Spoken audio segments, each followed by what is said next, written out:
काव्यदीप श्रृंखला की इस तीसरी कड़ी में आपका स्वागत है। काव्य का सृजन कब होता है? तो किसी कवि ने लिखा है कि पीड़ जब वक्ष में पली होगी तब जाकर शब्दों में ढली होगी। पीड़ जब वक्ष में पली होगी तब जाकर शब्दों में ढली होगी। कान्हा के पांव में पड़े हैं छाले, जरूर राधिका नंगे पांव चली होगी। तो पीड़ा जब हृदय में उबलती है तब जाकर कविता में ढलती है। काव्यदीप के परिचय में भी मैं हमेशा कहा करता हूं कि हृदय के स्पंदन जब भावों की स्याही से लिखे जाते हैं, नैनों से झरता नीर जब लेखनी से आकार लेता है, और हृदय की अमूर्त वेदना जब शब्दों की सूरत में स्वरूप लेती है, तब मां वागीश्वरी के आंगन में प्रदीप्त होते हैं काव्यदीप। तो आज एक ऐसे ही कवि के जीवन से रूबरू करवाने जा रहा हूं, जिसने आजीवन, जिसने पूरी जिंदगी प्रतिपल हर क्षण प्रेम जनित विरह वेदना को जिया है, और जो जिया है, जो महसूस किया है, उसे शब्दों की सूरत में स्वरूप दिया है, उतारा है। जीवन में प्रेम में मिली एक वंचना ने, एक धोखे ने जिसके जीवन के स्वरूप को बदल दिया, जिसके जीवन की दशा और दिशा को बदल दिया, आज इस काव्यदीप श्रृंखला की इस कड़ी में मैं आपको एक ऐसी ही करुण कहानी सुनाने जा रहा हूं जो आपको, आपके हृदय को भावनाओं से भर देगी, आपको व्यथित भी कर देगी। एक ऐसा कवि जिसके काव्य का आधार भी प्रेम था, जिसके काव्य का कारण भी प्रेम था, और जिसके काव्य की प्रेरणा भी प्रेम था, जिसके प्रेम में कोई प्रदर्शन नहीं था, कोई पाखंड नहीं था, और जिसने काव्य भी आचार्यत्व और बुद्धिमत्ता के प्रदर्शन के लिए नहीं लिखा, जिसके प्रेम में समर्पण था, जिसके प्रेम में सात्विकता थी, जिसके प्रेम में हृदय की मौन पुकार थी, जीवन की गहरी अनुभूति थी, जिसने प्रेम के कारण जीवन भर उपेक्षा सही, तिरस्कार सहा, दुख सहा, लेकिन फिर भी कोई उपालंब का भाव, कोई दुख का भाव कभी नहीं रखा अपने प्रेमास्पद के प्रति। उनका प्रेम सब कुछ सहने के बाद भी दृढ़ से दृढ़तर होता चला गया। इसके कारण वो प्रेम की उस उच्च से उच्चतम अवस्था को प्राप्त कर गए जहां प्रेमास्पद और परमेश्वर में कोई अंतर शेष नहीं रह जाता। मैं स्वयं प्रेम की परिभाषा में हमेशा कहा करता हूं कि प्रेम वो झरों का है जिससे मेरे कान्हा झांकते हैं। जहां अपेक्षा होती है वहां कभी प्रेम नहीं हो सकता, प्रेम तो समर्पण का नाम है। जहां प्राप्ति की चाह होती है वो प्यार नहीं, व्यापार भले हो सकता है। मैंने स्वयं एक बार लिखा था, 4 लाइनें लिखी थी कि किनारों को किसने चाहा, हमें तो लहरों में फना होना था। किनारे को किसने चाहा, हमें तो लहरों में फना होना था। ये दरिया ही अनूठा है जनाब, तैर कर नहीं डूब कर पार किया जाता है। तो एक ऐसी ही प्रेम पीड़ा के अमर गायक के जीवन से आपको मुखातिब करवाने जा रहा हूं, जिनका नाम हुआ करता था कवि घनानंद। घनानंद के जीवन के विषय में विद्वानों में उनके जन्म और जन्म काल, जन्म स्थान के विषय में मतांतर है। फिर भी माना जाता है कि भटनागर कायस्थ परिवार में इनका जन्म हुआ। बुलंद शहर के आसपास किसी कस्बे में इनके जन्म को विद्वान निर्धारित करते हैं, मानते हैं। हालांकि दिल्ली में इनका अधिकांश समय बीता और दिल्ली के बाद में वृंदावन में इनके जीवन का अंतिम समय बीता। किंवदंती ये भी चलती है कि अबुल फजल के ये शिष्य रहे, लेकिन इसमें कोई मत नहीं कि बचपन से प्रतिभाशाली थे, फारसी भाषा का अध्ययन किया, अपनी प्रतिभा के दम पर दिल्ली सल्तनत के तत्कालीन बादशाह मोहम्मद शाह रंगीला के दरबार में मीर मुंशी जैसे प्रतिष्ठित पद पर बैठे आसीन हुए। मीर मुंशी मतलब मैं कहना चाहूंगा पर्सनल असिस्टेंट, जितने बड़े पद पर ये पहुंचे। अब जीवन का इनका एक ऐसा वाकया होता है इनके जीवन में, वहां दरबार में जब जाते हैं, जवानी की दहलीज पर हैं, विद्वता भी है, बड़ा पद भी है, कुलीन भी है, और वहां इनकी मुलाकात होती है सुजान नाम की एक नर्तकी से। सुजान जैसा नाम वैसा ही ये अपने जीवन में उसको बना बैठते हैं, अपनी जान बना बैठते हैं। प्रथम दर्शन का प्रेम, मैं कहना चाहूंगा पहली नजर का प्यार कर बैठते हैं। सुजान नृत्य में जितनी प्रवीण है उतनी ही गायिका, अव्वल दर्जे की गायिका है, मधुर गायिका है। प्रथम दर्शन का प्यार, दोनों एक दूसरे से पर आसक्त हो बैठते हैं, एक दूसरे से प्यार कर बैठते हैं, दिल हार बैठते हैं। और इनका प्रेम जैसे चंद्रमा पूर्णिमा की ओर बढ़ता है, तो चंद्रमा की बढ़ती कलाओं के समान इनका प्रेम बढ़ता चला जाता है। घनानंद के रोम रोम में सुजान समाहित हो जाती है। सुजान के सौंदर्य पे घनानंद ऐसे रीझते हैं कि अपने काव्य में उसके अप्रतिम सौंदर्य का वर्णन भी किया है। सुजान जहां सौंदर्य की सागर है और उस सागर में प्रतिपल सौंदर्य की लहरें उठती है, और युवा घनानंद, कवि घनानंद, शहृदय घनानंद, प्रेमी घनानंद उस प्रेम रूपी लहरों को पी जाने को आतुर रहता है। सुजान के यौवन की मादकता में, रूप माधुरी में घनानंद ऐसे डूबे कि अपना जीवन हार बैठे, मैं ऐसा कहूंगा। और उसके सौंदर्य का जो वर्णन किया है इन्होंने, उसका एक पद मैं सुनाना चाहूंगा कि झलके अति सुंदर आनन गौर छके दृग राजत काननी छुवे, और हंसी बोलन में छवि फूलन की वर्षा, उर ऊपर जाती हवे लट लोल कपोल कलोल करे कलकंठ बनी जल जावली द्वे, अंग अंग तरंग उठे दुति की परी है मनोरूप अभय धरवे।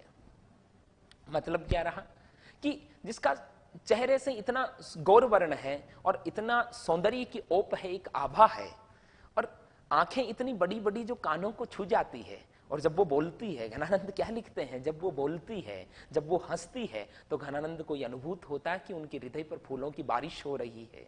लट लोल कपोल कलोल करे कलकंठ बनी जल जावली द्वे, और उसकी अलकें, उसकी जुल्फें गालों पर, कपोलों पर क्रीड़ा कर रही है, और उसके गले में पड़ी दूलड़ी मोतियों की माल उसकी शोभा को बढ़ा देती है। और अंतिम पंक्ति, अंग अंग तरंग उठे दुति की, प्रत्यंग हर अंग से उसके सौंदर्य की कांति की ऐसी चमक है, और उसको देख करके ऐसा लगता है कि उसके सौंदर्य का भाव, उसका जो सौंदर्य है अभी धरती पर टपक पड़ेगा। इतना प्यार कवि उससे कर बैठे, उसके सौंदर्य सागर में ऐसे निमग्न हुए, इतना प्रेम कर बैठे कि कवि होने के उपरांत भी घनानंद ने स्वयं को उसके सौंदर्य की अभिव्यक्ति में असमर्थ पाया। घनानंद एक एकनिष्ठ प्रेमी है, और सुजान के प्रेम में सब कुछ विशार बैठे हैं। निष्कपट रहे और प्रेम की डगर पर चलते हुए आत्मसमर्पण कर बैठे, अपने अस्तित्व को भूल बैठे, और प्रिया के सुंदर रूप को घनानंद जब देखते हैं तो उनकी आंखें अघाती नहीं है। उन्होंने कैसा पद लिखा है, जब हमेशा घनानंद जब देखते हैं सुजान को, तो उनको हमेशा वो नित नया स्वरूप दिखता है, नित नई लगती है। और ये सुजान तो वही थी साहब, लेकिन प्रेम दृष्टि ऐसी हो जाती है कि व्यक्ति जिसको देखता है तो प्रतिपल वो सौंदर्य बढ़ता चला जाता है। उन्होंने लिखा है, एक ऐसा बड़ा सुंदर पद लिखा है कि रावरे को रूप अनूप नयो नयो लागत, रावरे रूप की रीति अनूप नयो नयो लागत जूजू निहारिये, और त्यों इन आखिन बानी अनोखे, त्यों इन आखिन बानी अनोखे अघानी कहूं नहीं आनी तिहारिये, एक ही जीव हु सूतो वारियो सुजान सकोच और सोच सहारिये, रो की रहे न दहे घन आनंद बावरी रीज की हाथ निहारिये। कवि कहता है कि मैं अपने मन की बावरी रीज के हाथों स्वयं को हार चुका हूं। रावरे रूप की रीति अनूप, रावरे रूप की रीति अनूप नयो नयो लागत जूजू निहारिये। और जब मैं प्रतिदिन देखता हूं, हर क्षण देखता हूं, तो प्रतिपल तुम्हारा सौंदर्य मुझे नया लगता है। तो इन आंखों की बानी अनोखी, अब तो इन आंखों को भी नई आदत पड़ चुकी है, ऐसी अनोखी आदत पड़ चुकी है कि अघानी, कि ये थकती नहीं है तुम्हें देखते देखते। घनानंद कहते कि सुजान, मेरे पास तो एक ही प्राण था, वो भी मैंने तुम पर वार दिया, अब तो मेरी चिंता तुम्हें ही करनी चाहिए। अब तो मेरी चिंता, जो मेरे जीवन की क्या दशा होगी, ये सब कुछ तुम्हारे हाथ में है। मैं चाहता हूं कि अपने भीतर की इस भावना को नियंत्रित करूं, लेकिन मुझे लगता है कि मैं अपने ही हाथों हार चुका हूं। डॉक्टर प्रदीप कुमार सिंह ने इस पे बड़ा शोध किया है। उन्होंने लिखा है कि घनानंद का जो प्रेम स्फुरण था वो प्रथम दर्शन का प्यार था।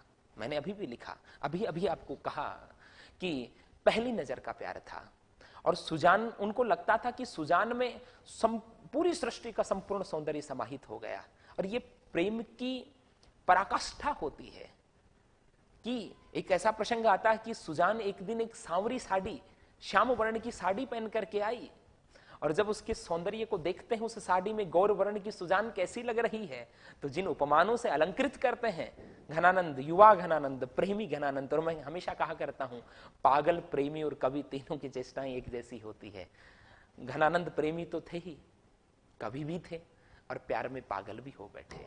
और कहते हैं कि श्याम गठा लिपटी थिर बीज की, सोहे अमावश अंक उजियारी, और धूम के पुंज में ज्वाल की मालसी, पय द्रग शीतलता सुखकारी, कै छवि छायो सिंगार, के छवि छायो सिंगार, निहारी सुजान तिया तन दीप्ति प्यारी, कैसी फबी घन आनंद चोपनी सुपहिरी चुनी सांवरी सारी। क्या कहते हैं कि सांवरी साड़ी पहने हुए सुजान कैसी लग रही है, जैसे श्याम गठाओं के बीच में कोई स्थिर विद्युत लता हो, बिजली चमक रही हो। सोहे अमावश अंक उजियारी, जैसे अमावस्या ने अपने अंक के अंदर उजाले चांदनी को भर लिया हो, क्योंकि उसकी साड़ी सांवरी है और वो स्वयं गौरवर्ण है। और धूम के पुंज में ज्वाल की माल, जैसे धुआं के पुंज के अंदर बीच में कोई अग्नि की लपट शोभित हो रही हो, और उसका सौंदर्य ऐसा है, भाई द्रग शीतलता सुखकारी, आंखों को शीतलता प्रदान करता। कै छवि छायो सिंगार, क्या छवि है, क्या श्रृंगार किया है। निहारी सुजान, सुजान को जब घनानंद देखते हैं कि तिया तन दीप्ति प्यारी, उसके तन से आभा, सौंदर्य की आभा इतनी अद्भुत है कि कैसी फबी घन आनंद तुम पे, हे सुजान तुम पर ये सांवरी साड़ी कैसी फबी है, कितनी सुंदर लगी है, तुमने बड़े उत्साह से और बड़ी चतुराई से सांवरी साड़ी को चुना है। इस प्रकार उसके प्रेम में निमग्न हो जाते हैं आनंद घन। जी हाँ, इनका नाम आनंद घन माना जाता है, लेकिन छंद के लिहाज से, छंद विधान के लिहाज से, छंद की गेयता के कारण वो आनंद घन से घन आनंद हो जाता है, और घनानंद नाम से ये प्रसिद्ध होते हैं। लेकिन कहते हैं कि जीवन में सभी दिन एक जैसे नहीं होते, इनके जीवन में भी बदलाव आता है, और एक ऐसा बदलाव आता है कि घनानंद जो एक और ऐश्वर्य के भी चरम पे थे, बादशाह के दरबार में मीर मुंशी थे, सुजान जैसी प्रेमिका मिली थी, प्यार में डूबे थे, दो जिस्म एक जान वाली बात थी, लेकिन कहते हैं कि किसी की नजर लग गई, और नजर लगी दरबारियों की। दरबारियों ने एक षड्यंत्र किया, दरबारियों को यह सुहाता नहीं था कि सुजान घनानंद से प्यार करे, आनंद घन से प्यार करे। तो दरबारियों ने एक षड्यंत्र रचा। एक दिन में बादशाह मोहम्मद शाह रंगीला दरबार में आए, तो दरबारियों ने उनके कान भरे और कहा कि हमारे मीर मुंशी जी गाते बहुत अच्छा हैं। तो बादशाह ने मीर मुंशी के आने के बाद घनानंद को कहा कि मुंशी जी गाना गा करके सुनाइए, हमने सुना बहुत अच्छा गाते हैं। तो उन्होंने विनम्रता पूर्वक मना कर दिया। उन्होंने कहा बादशाह सलामत, गाना तो मुझे नहीं आता। तो जो दरबारी थे उन्होंने कहा कि साहब सुजान को बुला दो, अभी गा देंगे, क्योंकि वो तो उनकी नस को जानते थे, उनकी कमजोरी या कहें कि उनके जीवन का एक अद्भुत जो भाव था उसको पहचानते थे। उन्होंने कहा कि साहब सुजान को बुलाइए, अभी गा करके सुना देंगे। तो उन्होंने कहा कि सुजान को बुलाया जाए, और जैसे ही सुजान आई, मुंशी जी ने, घनानंद ने सुजान की तरफ मुख करके ध्रुपद गायन किया, और इतना सुंदर गाया कि पूरी सभा भाव विभोर हो गई, संगीत की उन स्वर लहरियों में डूब गई। सबने साधु साधु कहा, बहुत सुंदर गाया, बहुत उम्दा गाया, बड़ी प्रशंसा की। बादशाह ने भी प्रशंसा की, लेकिन बादशाह ने एक दंड भी दिया। बादशाह ने कहा कि साहब मुंशी जी आपने गाना तो गाया है, लेकिन हमारी बेअदबी कर दी, हमारी ओर पीठ करके गाना गाया है, इसलिए हम आपको दंड देते हैं। अब आप हमारे बड़े प्रिय रहे हैं तो हम आपको मृत्यु दंड तो नहीं दे सकते, लेकिन हम आपको देश निकाला जरूर देंगे, आप हमारा राज्य छोड़ करके चले जाइए। एकदम से जीवन का पूरा पासा पलट गया। घनानंद दुखी हुए, व्यथित हुए, लेकिन प्रेम में डूबा वो प्रेमी अपने प्रेमिका को मुस्कुराते हुए कहता है कि आइए आप भी साथ चलिए, क्योंकि दोनों प्रेम में बंधे थे। और यहां इनको एक ऐसा, इनकी प्रेम की भावना पर कुठाराघात होता है। सुजान मना कर देती है साथ चलने से, तो इनका हृदय व्यथित हो जाता है, भावनाएं उमड़ पड़ती है, और लिख बैठते हैं कि अति सूधो स्नेह को मार्ग है, जहां नहीं कुशयानप बांक नहीं। उनको दुख होता है, व्यथा होती है, पीड़ा होती है। सुजान को उपालंब देने का सा एक भाव मन में उमड़ पड़ता है कि, और लिख बैठते हैं कि तुमने निश्चित तौर पे कोई चतुरता की है, प्रेम में चतुरता का कोई स्थान नहीं होता। आज मैं इस पद पर नहीं रहा, या मेरा जो ऐश्वर्य था वो खत्म हो गया, तो तुमने मेरे साथ चलने से मना कर दिया, जबकि हम दोनों एक दूसरे से प्रेम करते थे।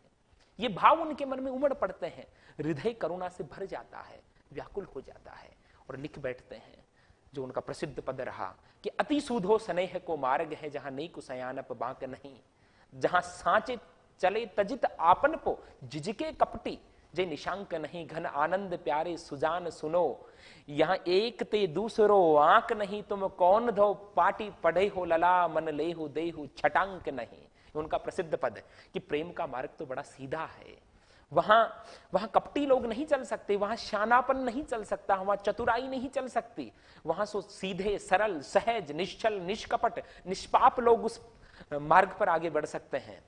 वहां अहंकार के भाव को त्याग करके समर्पण के साथ आगे बढ़ना होता है। घनानंद कहते हैं कि प्यारे सुजान सुनो, इत एक ते दूसरों आंक नहीं, यहां मैंने मेरे मन में तो केवल एक अंक अंकित कर रखा था, वो भी तुम्हारा नाम था, कभी दूसरी का चिंतन तक नहीं किया। और तुम कौन धो पाटी पढ़े हो लला, तुम्हें ये पाटी किसने पढ़ाई है, तुम्हें ये सीख किसने सिखाई है कि मन लेहु देहु पे छटांक नहीं। या श्लेष की छटा है, दो भाव है कि तुमने मेरा मन ले लिया, मेरे मन को वश में कर लिया, लेकिन अपने रूप की छटा दिखाने के लिए तो साथ जाने के लिए तुम तैयार नहीं हो। दूसरा भाव यहां है मन ले हो, मन हमारे तौल की एक इकाई है, लेकिन छटांक रत्ती भर भी तुम मुझे देती नहीं हो। एक हृदय में पीड़ा उबल पड़ती है उनके। दुखी घनानंद, दुखी आनंद घन वृंदावन की ओर चल पड़ते हैं। कहते हैं कि व्यक्ति जब संसार से विरक्त होता है तो परमेश्वर की शरण में जाता है, वृंदावन आ जाते हैं, लेकिन रह रह करके उनके मन में वो टीस, वो हुक बार बार उठती है, और बार बार उनके मन में वो पीड़ा जाग जाती है कि सुजान ने मेरे साथ आखिर ऐसा किया क्यों। और वो वहां से पत्र लिखते हैं, और उस पत्र में एक ऐसा अद्भुत पद उन्होंने लिखा कि क्यों हंसी हेरी हरियो हियरा। पद सुनना कि क्यों हंसी हेरी हरियो हियरा, अरु कि तुमने हंस करके मेरे हृदय को, मेरे मन को क्यों हर लिया था। क्यों हंसी हेरी हरियो हियरा, अरु क्यों हित के चित चाहे बढ़ाई, काहे को बोली सुधा सने बैननी, चैननी मनी जिसे न चढ़ाई, सो सुधी मोहिए में घनानंद, सो सुधी मोहिए में घनानंद, सालती क्यों हूं कढ़े न कढ़ाई, मीत सुजान अनीत की पाटी इते पर न जानी ये कौन पढ़ाई। इतना सब कुछ होने के बाद भी घनानंद प्रेम में ऐसे डूबे हैं कि अपनी प्रेमिका सुजान को दोषी नहीं मानते। वो यही सोचते हैं कि निश्चित तौर पे सुजान को किसी ने कुछ सिखा दिया। पिछले पद में भी ऐसा था कि तुम कौन दो पार्टी पढ़ी हो लला, यहां भी फिर कह दिया कि मीत सुजान अनीत की पार्टी, तुम्हें ये अनीति की पार्टी किसी ने निश्चित तौर पे, मुझे पता नहीं इते पे न जानी ये कौन पढ़ाई, मुझे नहीं पता किसने पढ़ाई है, लेकिन पद सुनिएगा, क्यों हंसी हेरी हरियो हियरा, तुमने हंस करके मेरा हिया क्यों हरा था। यदि साथ ही छोड़ देना था कि तुमने वो मुस्कुरा करके मेरे दिल को क्यों चुराया था। अरु क्यों हित के चित्त चाहे बढ़ाई, और क्यों मेरे चित्त में तुम्हारे प्रति प्रेम की चाहे तुमने बढ़ाई। काहे को बोली सुधा सने बैननी, और क्यों अमृत भरी मीठी मीठी बातें मेरे से की, और वो मीठी बातें करके कामदेव के मंदिर की सीढ़ियां तुमने मुझे चढ़ा दी। सो सुधी मोहिए में घनानंद सालती, तुम्हारी सुधी घनानंद के हृदय के अंदर हर समय रहती है और पीड़ित करती है। क्यों कबहू न कढ़े न कढ़ाई, और मैं चाह करके भी उस सुधी को निकालना चाहूं, तुम्हारे स्मरण को, तुम्हारी याद को, तो मैं नहीं भुला सकता तुम्हें। इस पीड़ा के अंदर कभी डूबता है। लेकिन वृंदावन की गलियों में घूमते घूमते उनकी मुलाकात जयराम जी शेष नाम की किसी व्यक्ति से होती है, और जयराम शेष उन्हें निम्बार्क संप्रदाय के बारे में बताते हैं, और निम्बार्क संप्रदाय से घनानंद बड़े प्रभावित होते हैं। तो उस समय वृंदावन देवाचार्य जी गद्दी पर विराजित थे, उनसे इनको निम्बार्क संप्रदाय की दीक्षा मिलती है। ये मत प्रचलित है, लेकिन इसके पीछे एक मत और प्रचलित है कि वृंदावन देवाचार्य जी ने इनको दीक्षा देने से मना कर दिया था, क्योंकि सुजान और घनानंद के प्रेम के किस्से चारों ओर फैल चुके थे, और लोग इनके लिए कटुवाणी भी कहते थे, इनको बदनाम भी किया गया, लोगों ने बहुत कुछ इनके लिए कहा। आज भी प्रेमियों को शंका की दृष्टि से देखा जाता है, तो इतने वर्षों पूर्व एक हिंदू, एक मुस्लिम युवती का प्रेम लोगों को कैसे गवारा होता, लोग कैसे सह पाते। तो वृंदावन देवाचार्य जी ने इनको दीक्षा के लिए मना कर दिया। तो वृंदावन देवाचार्य जी के बाद श्री गोविंदाचार्य जी जब गद्दी पर बैठे, तो जयराम जी शेष जो उस समय प्रबंधन का भार संभालते थे, उनके कहने पर कहा जाता है कि गोविंदाचार्य जी ने इनको दीक्षा दी। और ये बात घनानंद की 2 रचनाओं से पुष्ट होती है। डॉक्टर विश्वनाथ प्रसाद मिश्र ने भी इस पे बड़ा शोध कार्य किया है। उन्होंने कहा है कि उन्होंने एक ऐसे पद के बारे में लिखा है कि लोगों ने बहुत आलोचना की, बड़े कवियों ने इनकी आलोचना की, आनंद घन की, घनानंद की, कि एक कवि ने तो लिख दिया कि डकर बजावे डोम डाढ़ी, डकर बजावे डोम डाढ़ी, रूप गावे काहू तुर के, रिझाऊ तब पावे झूठो नाम है, हुरकीनी सुजान तुर्कीनी सो सेवक है, तजी राम बाको पूजे काम धाम है, पीवे भंग कुंडा संग रवे गुंडा, पीवे भंग कुंडा संग राखे गुंडा बसुंडा, आनंद घन मुंडा सर नाम है। कि एक ऐसा आनंद घन नाम का व्यक्ति है जो गुंडों के साथ रहता है, और एक तुर्कीनी, एक मुसलमान सुजान के प्रेम के अंदर राम को भूल बैठा है और काम को भज रहा है। लोगों ने बड़ी आलोचना की, तो हो सकता है उस आलोचना के भय से वृंदावन देवाचार्य जी ने इनको दीक्षा ना दी हो, लेकिन बाद में जयराम जी से इसके कहने से गोविंदाचार्य जी ने इनको दीक्षा दी और फिर कृष्ण की भक्ति में ऐसा डूबे। मिश्र साहब ने ऐसा भी लिखा है कि हो सकता है कि जब अपने ये लौकिक प्रेम को न पा पाए और लोगों की चारों ओर से जब आलोचनाएं सुनी, तो इन्होंने अपनी प्रेम की धारा को मोड़ दिया और लौकिक से इनका प्रेम क्या हो गया, अलौकिक हो गया, जो सूफियों में प्रचलित था, इश्क मजाजी से इश्क हकीकी। और फिर तो कृष्ण के प्रेम में ऐसे डूबे। और वैसे जो थोड़ी देर पहले मैंने ये भी कहा कि जब प्रेम में इतना समर्पण होता है तो प्रेम उस स्थिति में पहुंच जाता है जब परमेश्वर और प्रेमी में कोई अंतर शेष नहीं रहता। वो जो गीत चलता है, तुझ में रब दिखता है यारा मैं क्या करूं, ये वो स्थिति है जहां चाह कुछ नहीं होती, अपेक्षाएं कुछ नहीं होती, केवल अपने प्रेमी को याद करके, उसका स्मरण करके उसमें पीड़ित होने में एक अलग आनंद होता है। लेकिन फिर बाद में कृष्ण की भक्ति में ऐसे डूबे, बड़े सुंदर पद भी लिखे। और सुजान शब्द इनके काव्य में 11 अर्थों में चलता है। डॉक्टर मनोहर लाल गौड़ ने इस पे बड़ा सुंदर शोध कार्य किया है। उन्होंने लिखा कि 250 बार, 250 बार सुजान शब्द का इनके काव्य में प्रयोग हुआ है, जो 11 अर्थों में हुआ है। कहीं ये राधा कृष्ण के अर्थ में आया है सम्मिलित तौर पे, कभी कृष्ण के लिए आया है, कभी अपनी प्रेमिका के लिए, कभी नर्तकी के लिए, कभी सुजान इनकी जो नायिका रही उसके लिए, इन अर्थों में। तो तमाम चीजों को ध्यान में रखते हम ये मान सकते हैं कि जब ये कृष्ण को भी भज रहे थे तो कृष्ण को भी इन्होंने सुजान नाम से पुकारा, राधे कृष्ण को भी सुजान नाम से पुकारा। मतलब ये उस स्थिति तक पहुंच चुके थे कि जहां परमेश्वर और उनकी प्रेमास्पद में कोई अंतर शेष नहीं था। और कृष्ण की याद में भी वो वैसा ही विरह है, क्योंकि इनके पूरे काव्य को देखने पर हम ये महसूस कर सकते हैं कि इस व्यक्ति ने, इस कवि ने प्रेम के उन तीव्र आवेगों को, उन भावनाओं को जिया है। क्योंकि रीतिकालीन काव्य का कोई ऐसा कवि नहीं जिन्होंने प्रेम के अंतर भावनाओं को ऐसा वर्णन किया हो। बाकी कवियों को देखेंगे आप, बिहारी जैसे कवियों को, बोधा, आलम, तमाम कवियों ने प्रेम के बाह्य मापक निर्धारित किए हैं, लेकिन इन्होंने हृदय की वेदना को स्वरूप दिया है।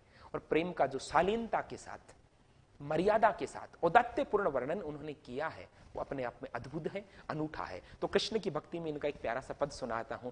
वहे मुस्कानी वहे मृदु बतरानी, कि तुम्हारा वो मुस्कुराना, तुम्हारी वो मीठी बातें। वहे मुस्कानी वहे मृदु बतरानी, वहे लड़कीली बानी आनी उर में अरती है, वहे गति लेन औ बजावती मधुर बैन, वहे हंसी देन हियरा तेन हरती है, वहे चतुराई सो चिताई चाहे भी की छवि, वही छैलताई न छिनक विशरती है, आनंद निधान प्राण प्रीतम, आनंद निधान प्राण प्रीतम सुजान जू की सुधि सब भातिन सो बेशुद्ध करती है। क्या भाव है कि हे आनंद निधान, हे सुजान, हे कृष्ण, हे राधे कृष्ण, तुम्हारी छवि जब जब मुझे आती है, तुम्हारी सुध जब जब मुझे आती है तो मैं बेशुद्ध हो जाता हूं।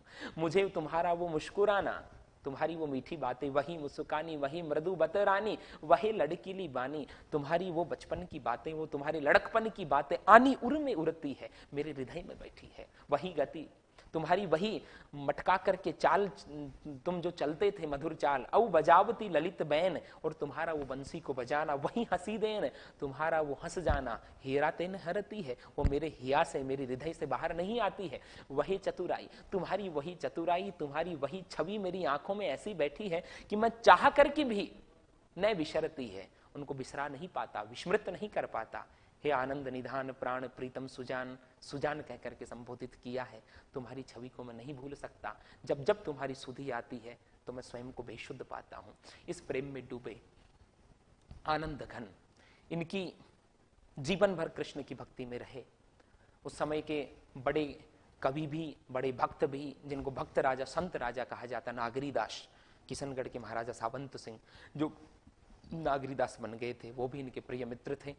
किशनगढ़ में एक ऐसा चित्र मिलता है जिसमें नागरीदास के साथ घनानंद बैठे हैं इनकी मृत्यु के बारे में कई चीजें चलती हैं। माना जाता है कि नादिर शाह के आक्रमण के समय संवत 1696 में मथुरा में इनकी मृत्यु हुई। इसके पीछे भी एक कहानी चलती है कि नादिर शाह के सैनिक जब वहां आए, ब्रजमंडल आए, तो लोगों ने कहा कि बादशाह रंगीला का मीर मुंशी तो यहाँ रहता है। और फक्कड़ के वेश में जब उनको देखा तो सिपाहियों ने कहा जर जर जर, मानी धन दीजिए, धन दीजिए। और भक्ति में डूबा, कृष्ण की भक्ति में डूबा ये कवि, उसके पास तो ब्रजरज थी, ब्रज की वो मिट्टी थी जिसमें कृष्ण खेले थे, वो ही उसके लिए तो धन था। तो इन्होंने रज रज कह करके 3 चुटकी मिट्टी उन सैनिकों पर उछाल दी और सैनिकों ने कुपित होकर के इनका दाहिना हाथ काट दिया। लेकिन हाथ कटने के उपरांत उस पीड़ा में, उस दुख में, उस दर्द में भी ये अपने प्रेमी सुजान को भूल नहीं पाया। मैं पुनः कह रहा हूं, सुजान कृष्ण के अर्थ में भी है और इनकी प्रेमिका के अर्थ में भी है। कहते हैं इन्होंने अपने खून से तकिए पे एक छंद लिखा, उसकी 2 पंक्तियां कि अधर लगी है आनी करी के पयान प्राण चाहत चलन से संदेशो ले सुजान को।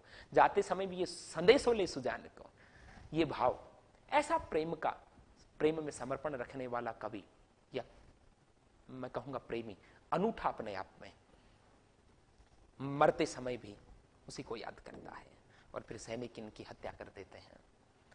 इसके पीछे आचार्य शुक्ल दूसरा मत कहते हैं। आचार्य शुक्ल समय दूसरा बताते हैं कि संवत 1796 में नादिर शाह ने जो कत्लेआम करवाया था उसमें घनानंद की मृत्यु हुई थी। आचार्य विश्वनाथ प्रसाद मिश्र, ज्ञानवती त्रिवेदी, डॉक्टर मनोहर लाल गौड़, उनका दूसरा मत है। वो कहते हैं कि अहमद शाह अब्दाली का जो मथुरा पे दूसरा आक्रमण हुआ था संवत 1817 में, उसमें इनकी मृत्यु हुई। ये अलग मतांतर है, लेकिन इतना हम निष्कर्ष निकाल सकते हैं कि किसी विदेशी आतताई के आक्रमण में ही इनका देहांत हुआ और मरते समय तक ये सुजान को भुला नहीं पाए। मैंने नागरीदास का जिक्र किया। नागरीदास जब वृंदावन से किशनगढ़ पैदल आए थे तो जयपुर तक घनानंद भी उनके साथ आए थे। और ये घटना 1817 की है और 1817 का जो द्वितीय आक्रमण हुआ उसी में इनकी मृत्यु का मत ज्यादा समीचीन प्रतीत होता है। लेकिन इतना सब कुछ सुनने के बाद मन में एक जिज्ञासा जगती है कि जिस सुजान से घनानंद इतना प्रेम करते थे, उस सुजान ने इनका तिरस्कार क्यों किया? क्या सच में तिरस्कार किया या किसी लोकलाज के भय से या अन्य किसी भयवश वो इनसे दूर हुई? क्या सच में सुजान भी इनसे इतना ही प्रेम करती थी?